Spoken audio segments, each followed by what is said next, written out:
परम पूजनीय अनंत ठाकुर श्री श्री सीताराम दास ओंकारनाथ देवेर 134तम जन्मबार्षिकी उपलक्षे महामिलन मठ सेजे उठेছে। विशेष অনুষ্ঠানের আয়োজন করা হয়েছে। বসেছে মেলা।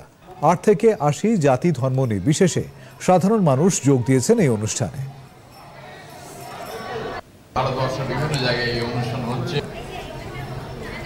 এইমাত্র মহারাজ দুর্গাপুরী আশ্রম দিল্লি,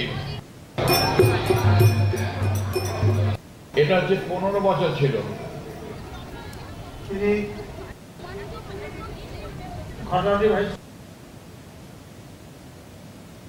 আমরা ঠাকুরের ক্ষেত্রে তাই দেখলাম সমস্ত মতপাতকে শ্রদ্ধা করো, কারুর প্রতি বিদ্বেষ নিয়ে শোনা যে এ হিন্দু ও মুসলিম এ অন্য জাতি এসব করতে যাও না। সবার মধ্যেই তোমার ঈশ্বর আছেন, সবার মধ্য দিয়ে ঈশ্বরের পূজা হয়, সেই পূজা হচ্ছে শ্রেষ্ঠ পূজা। এইটা ওরা শিখেছেন। আমাদের যে জ্যেষ্ঠ ভাতা প্রণদাদাই কথা বলছেন, তা আমাদের মূল কথা এইটাই, মানুষের পূজার মধ্যে দিয়ে ঈশ্বরের শ্রেষ্ঠ পূজা হয়।